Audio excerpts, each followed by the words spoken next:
Domestic a.busers dangerous for women and lethal for c.ops. Linda Pope faced a flood of red and blue lights as she arrived at the hospital on the night her husband was killed.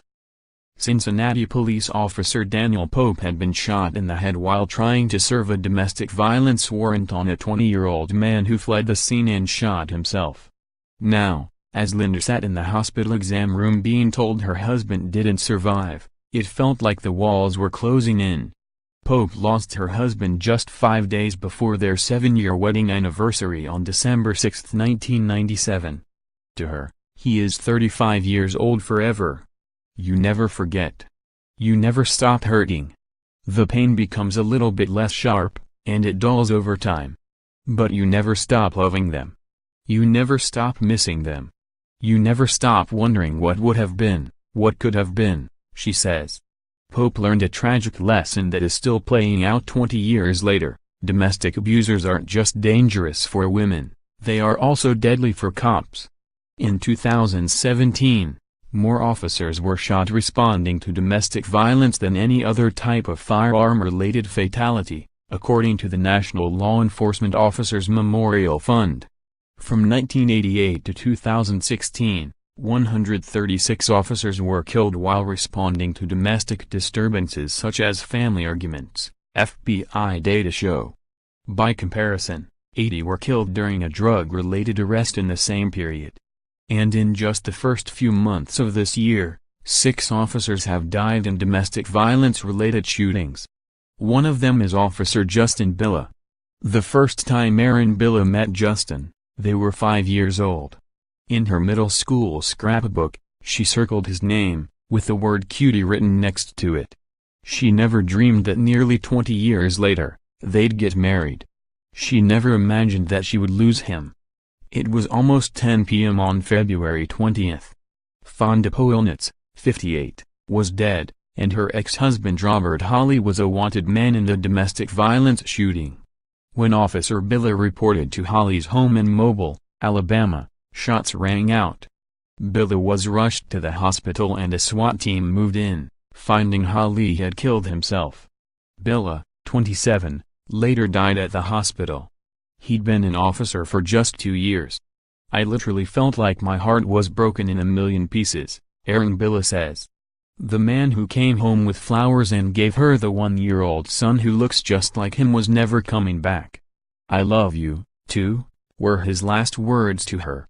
On March 28, they would have celebrated their 3rd wedding anniversary.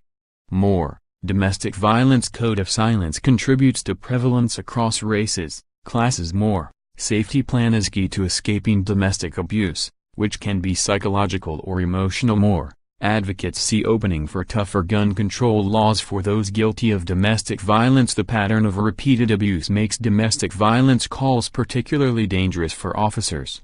A 2008 study by the National Institute of Justice determined that victims of domestic violence are more likely to call the police after repeated assaults have already taken place, which puts police officers in an even more volatile situation when they do respond. If someone breaks into your home, you are going to immediately call police. You are not going to let someone break in 10 times. But with domestic violence, it's unique in that way, that the call could represent something that's been percolating over time, says David Chipman, senior policy advisor at the Giffords Law Center to Prevent Gun Violence and a former agent at the Bureau of Alcohol, Tobacco, Firearms and Explosives for 25 years. Rates of domestic violence in the United States declined by more than 60% from 1994 to 2010, but the scourge of abuse still touches millions of Americans. About 1 in 4 women and 1 in 7 men have experienced severe physical violence by an intimate partner in their lifetime, according to the Centers for Disease Control and Prevention, adding up to 29 million female victims and 15.6 million male victims.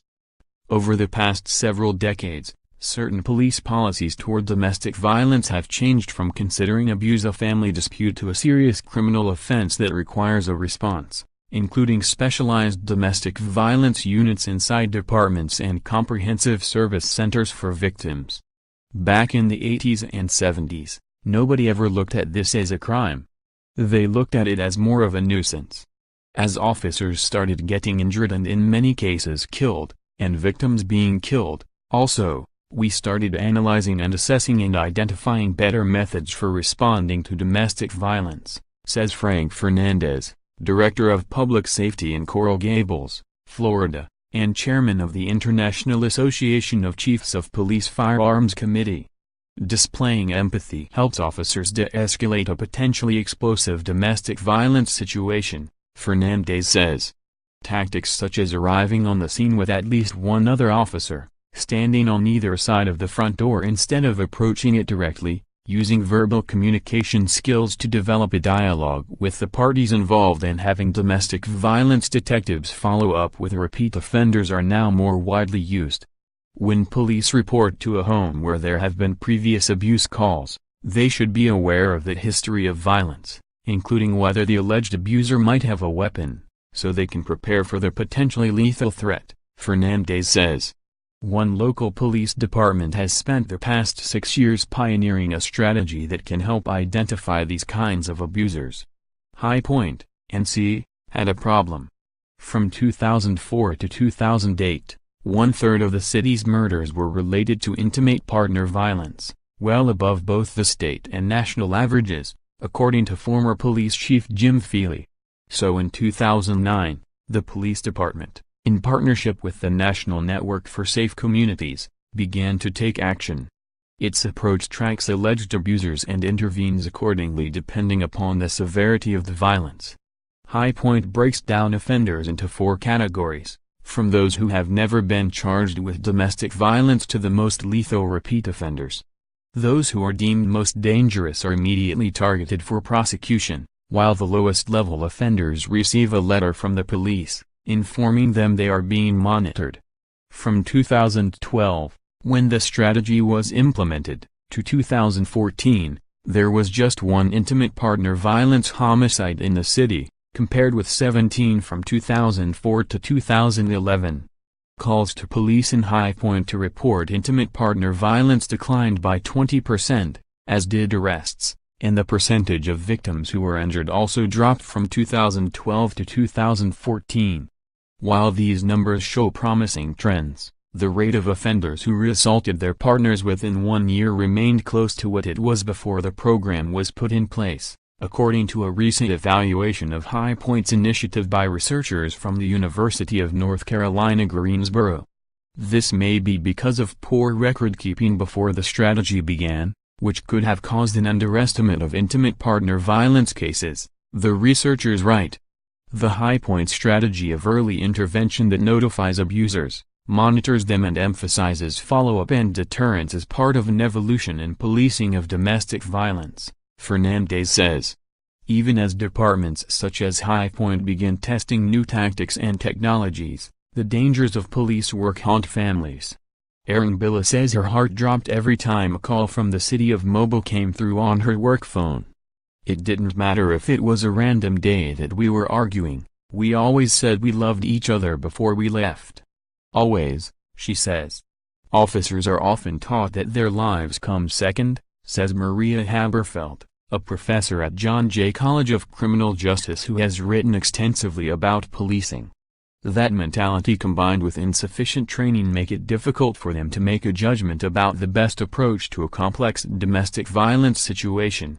Training should include more practice of real-life domestic violence scenarios, she says, and it should continue during an officer's career after the police academy, but resources are tight and many departments can't afford to provide additional, in-house training to their officers. Standards for police training vary widely by state. And, she says, training in the U.S. is very poor and an embarrassment when compared to other democratic countries such as Norway or Finland, where police training lasts for 3 academic years.